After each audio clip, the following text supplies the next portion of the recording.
Hello বন্ধুরা, আজকে আমি নিয়ে আসলাম আবারও নতুন একটি গল্প, যা শুনলে আপনারা হাতের কাজ করতে বাধ্য হবেন। তো হাতের কাছে টিস্যু নিয়ে বসে পড়ুন। বিশেষ অনুরোধ, আপনারা প্রত্যেকেই আমার গল্প শোনেন, কিন্তু চ্যানেলটি সাবস্ক্রাইব করেন না। অবশ্যই চ্যানেলটিকে সাবস্ক্রাইব করুন এবং গল্পে মনোযোগ দিন। তো চলুন শুরু করি গল্পটি। আমার নাম নিশি। বাসর রাতে যখন আমি অনেক আশা আর ভালোবাসা নিয়ে আমার বরের জন্য অপেক্ষা করছিলাম, তখন গভীর রাতে পাশের ঘর থেকে কয়েকজন মহিলার অদ্ভুত শব্দ ভেসে আসছিল। সেই শব্দ শুনে আমি মনে সাহস জুগিয়ে ঘর থেকে বেরিয়ে পাশের ঘরে উঁকি মারতেই আমার মাথায় যেন আকাশ ভেঙে পড়ল। কারণ আমার স্বামী আমাকে ছেলে ৬ জন অচেনা মহিলার সঙ্গে আপত্তিকর অবস্থায় সময় কাটাচ্ছিল। শুধু তাই নয়, সে ওই মহিলাদের সঙ্গে এমন আচরণ করছিল যা ভাষায় প্রকাশ করার মতো নয়। অথচ আমার স্বামী তো আমাকে ভীষণ ভালোবাসার কথা বলেছিল। তার সত্ত্বেও কী কারণে সে আরও ৬ জন মহিলার সঙ্গে এমন সম্পর্ক তৈরি করেছিল, সেই ভয়ানক সত্যটাই আজ আমি আপনাদের শোনাব। বিয়ের প্রায় ৩ বছর পর আমি জানতে পারি যে আমি ছাড়াবো আমার স্বামীর আরও ৬ জন স্ত্রী গর্ভবতী, এবং তাদের সন্তানের বাবা আমার স্বামী। এই সত্যিটা জানার পর আমার পায়ের তলার মাটি সরে গিয়েছিল। আসলে আমার স্বামীর রকি পেশায় একজন ডাক্তার ছিল। আমাদের যখন বিয়ে ঠিক হয়, তখন আমরা শুধু এটুকুই জানতাম যে ছেলেটি একটি সরকারি গ্রামে হাসপাতালে চাকরি করে। বিয়ের পর আমিও স্বামীর সঙ্গে গ্রামের একটি ভাড়া বাড়িতে চলে এসেছিলাম। আমার শ্বশুরবাড়ি সেখান থেকে প্রায় ৫ ঘন্টার পথ ছিল। বিয়ের পর আমার জীবনটা বেশ ভালোই কাটছিল। আমি আমার স্বামীর সঙ্গে খুব সুখে ছিলাম। যে বাড়িতে আমরা ভাড়া থাকতাম, তার পাশের বাড়ির এক ভাবির সঙ্গে আমার খুব ভালো বন্ধুত্ব হয়ে যায়। এইভাবেই প্রায় ১ বছর কেটে যায়। আমি আমার স্বামীর সঙ্গে এতটাই খুশি ছিলাম যে বাবার বাড়ি যেতেও মন চাইতো না। আমাদের পাশের বাড়ির ভাবি যখনই আমাদের বাড়ি আসতেন, আমি তার সামনে আমার স্বামীর প্রশংসায় পঞ্চমুখ থাকতাম। আমাদের মধ্যে এতটাই গভীর সম্পর্ক তৈরি হয়েছিল যে আমরা একে অপরের সঙ্গে ভালো-মন্দ রান্না বা যে কোনো জিনিস ভাগ করে নিতাম।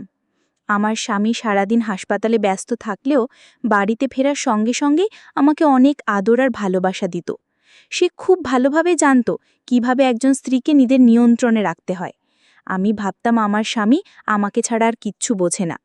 এইভাবেই প্রায় ২ বছর কেটে যাওয়ার পর একদিন পাশের বাড়ির ভাবি আমাকে ঠাট্টা করে বলেছিলেন, আরে নিশি, তুমি তোমার বরকে একটু বেশি বিশ্বাস করে ফেলেছ। দেখো, তোমার এই বিশ্বাস যেন কোনোদিন ভেঙে না যায়। বরের ওপর একটু নজর রেখো, নইলে ভবিষ্যতে পস্তাতে হবে। আমি তখন হেসে গর্বের সঙ্গে ভাবিকে বলেছিলাম যে আমার বরের মতো সৎ মানুষ আর দুটি হয় না। আমি তাকে অনেক ভালোবাসি এবং বিশ্বাস করি, তাই এসব কথা বলে কোনো লাভ নেই। ভাবিও তখন মুচকি এসে বলেছিলেন, দেখো, তোমার এই অন্ধবিশ্বাসই যেন তোমার ক্ষতির কারণ না হয়। কিন্তু আমি ভাবির কোনো কথাই গায়ে মাখিনি, কারণ আমার স্বামীর প্রতি আবার বিশ্বাস ছিল অটুট। কিন্তু সেদিন রাতে যখন আমার স্বামী অনেক দেরি করে বাড়ি ফিরেছিল, তখন তার আচরণে কেমন যেন একটা পরিবর্তন লক্ষ্য করলাম। প্রতিদিন সে বাড়ি ফিরেই আমাকে জড়িয়ে ধরত, কিন্তু সেদিন তার হাবভাব দেখে মনে হচ্ছিল সে আমার থেকে কিছু একটা লুকাচ্ছে। আমি তার কাছে যেতেই তার গলার কাছে একটা লাল দাগ দেখে চমকে উঠলাম। দাগটা দেখে মনে হচ্ছিল কেউ যেন নখ দিয়ে আছড়ে দিয়েছে। আমি দাগটার ব্যাপারে জিজ্ঞেস করতেই সে ভীষণ ঘাবড়ে গিয়ে জামার কলার দিয়ে সেটা ঢাকার চেষ্টা করল এবং আমাকে মিথ্যে বলল যে একজন মানসিক ভারসাম্যহীন রোগী তাকে আক্রমণ করেছিল। এরপর আর বেশি কিছু জিজ্ঞেস করার আগেই আমার স্বামী আমাকে ভালোবেসে জড়িয়ে ধরে আমার কপালে চুমো দিয়ে বলল, নিশি, অনেক রাত হয়েছে, আমার খুব খিদে পেয়েছে, খেতে দাও। তারপর আমরা দুজনে মিলে অনেক গল্প করব। এর কিছুদিন পরেই আমি গর্ভবতী হলাম। আমি মা হতে চলেছি। এই খবরটা শুনে আমার স্বামীর আনন্দের কোনো সীমা ছিল না। আমরা দুজনেই খুব খুশি ছিলাম যে এবার আমরা বাবা মা হতে চলেছি। আমাদের বাড়িতে রিনা নামের একজন কাজের মেয়েও কাজ করত। এর কিছুদিন পর একদিন সকালে আমাদের কাজের মেয়ে রিনা যখন বাড়িতে এলো, তখন তার মুখ দেখেই বুঝতে পারলাম যে সে খুব অসুস্থ। আমি জিজ্ঞেস করাতে সে জানালো যে তার খুব জ্বর আর কাশি। রিনা অসুস্থ শুনে আমার স্বামী তার প্রতি খুব সহানুভূতি দেখালো। সে এতটাই দয়ালু সেজেছিল যে রিনাকে কিছু টাকা দিয়ে বাড়ি পাঠিয়ে দিল এবং বলল সে পুরোপুরি সুস্থ না হওয়া পর্যন্ত যেন কাজে না আসে। আমাদের এই উদারতা দেখে রিনা আমার স্বামীর পা ছুঁয়ে বলেছিল, মালিক, আপনি অনেক ভালো মানুষ। আমার কষ্টটা বুঝতে পারার জন্য আপনাকে অনেক ধন্যবাদ। আমি তখন রিনার পিঠে হাত বুলিয়ে বলেছিলাম, আমরা মানুষ যদি মানুষের কষ্ট না বুঝি তাহলে কি করে হবে? রিনা তখন খুশি হয়ে চলে গেল। কিন্তু সেদিন আমি আমার স্বামীর চালাকিটা একটুও বুঝতে পারিনি। তারই দয়া দেখানোর পেছনে যে একটা ভয়ঙ্কর উদ্দেশ্য লুকিয়েছিল তা আমি কল্পনাও করতে পারিনি। আমি ভেবেছিলাম আমার স্বামী সত্যি একজন ভালো ও দয়ালু মনের মানুষ, কিন্তু পরে যখন তার আসল রূপটা আমার সামনে আসে তখন আমার পায়ের তলার মাটি সরে গিয়েছিল। সে মানুষ ছিল না, ছিল মানুষের চেহারার আড়ালে এক ভয়ঙ্কর দানব। ধীরে ধীরে আমার স্বামীর আচরণে এমন কিছু পরিবর্তন আসতে লাগলো যা আমার মনে সন্দেহের জন্ম দিল। সে বেশিরভাগ সময় বাড়ির বাইরে থাকতে শুরু করেছিল এবং যখনই বাড়ি আসতো কিছুক্ষণ থেকেই আবার মাঝরাতেও বেরিয়ে যেত।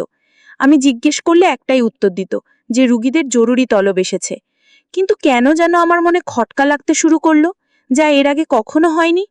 একদিন রাতে যখন সে একই অজুহাত দিয়ে বাড়ি থেকে বেরোলো, আমিও লুকিয়ে তার পিছু নিলাম। আমার মনের সন্দেহটা সত্যি নাকি ভুল তা যাচাই করার জন্যই এই কাজটা করেছিলাম। কিন্তু আমার স্বামীর কার্যকলাপ দেখে আমি হতভম্ব হয়ে গেলাম। আমি স্বপ্নেও ভাবতে পারিনি যে সে আমাকে এইভাবে ঠকাবে।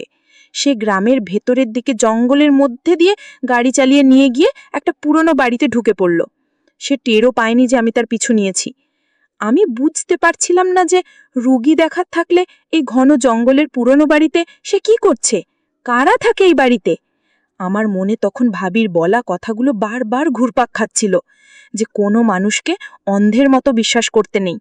অনেক ভাবনা চিন্তা করে আমিও জঙ্গলের ভেতরেই বাড়িটার দিকে এগিয়ে গেলাম। বাইরে থেকে বোঝার চেষ্টা করছিলাম ভেতরে কি হচ্ছে, কিন্তু বাড়িটা চারদিক থেকে বন্ধ থাকায় কিছুই দেখা যাচ্ছিল না। অবশেষে একটা জানালা দেখতে পেয়ে সেটা খোলার চেষ্টা করে বুঝলাম তাও ভেতর থেকে বন্ধ। শেষ পর্যন্ত মনের সব সাহস এক করে সদর দরজা দিয়ে ভেতরে ঢুকতেই আমি যা দেখলাম তাতে আমার দুনিয়াটাই ওলটপালট হয়ে গেল। ভেতরে প্রবেশ করতেই যা দেখলাম তাতে আমার পায়ের নিচের মাটি সরে গেল। সেখানে ৬-৭ জন গর্ভবতী মহিলাকে দেখতে পেলাম। আমি কিছুই বুঝতে পারছিলাম না যে তারা এখানে কি করছে। এরপর ভেতরের একটা ঘরে উকি দিতেই আমি আমাদের কাজের মেয়ে রিনাকে দেখতে পেলাম। তাকে ওখানে দেখে আমি আরো অবাক হলাম। ঠিক তখনই আমি যা দেখলাম তাতে আমার শির ধারা দিয়ে একটা ঠান্ডা স্রোত বয়ে গেল। আমার স্বামী জোর করে ইনজেকশনের মাধ্যমে অসহায় মেয়েদের গর্ভবতী হতে বাধ্য করত। আমার বাড়ির কাজের মেয়েকেও সে জোর করে এখানে নিয়ে এসেছিল একই উদ্দেশ্যে। ওই ঘরে ঢোকার পর একজন বয়স্ক মহিলা ও একজন শক্তিশালী লোক আমাকে দেখতে পেয়ে রেগে গিয়ে আমার হাত চেপে ধরে বলল, আপনি কে, এখানে কি করছেন? এক্ষুনি এখান থেকে চলে যান, নইলে আপনার কপালে খুব খারাপই আছে।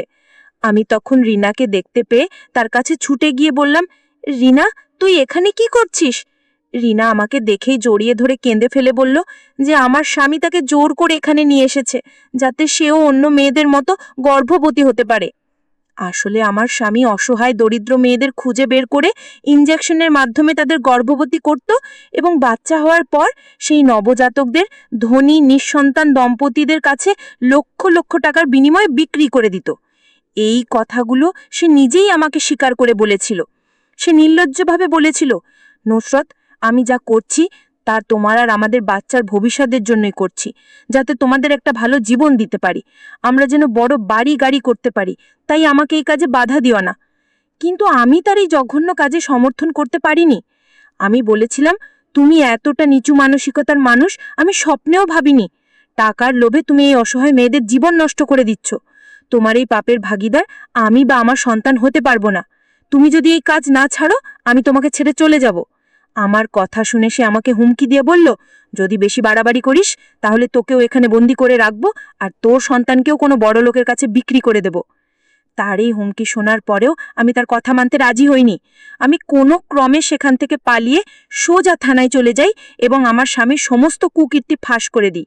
সেই লোভী আর নিষ্ঠুর লোকটার আসল চেহারাটা জানার পর আমি তাকে ছেড়ে আমার বাবার বাড়ি চলে আসি। আমার বাবা মাও সবকিছু শুনে আমাকেই সমর্থন করেছেন।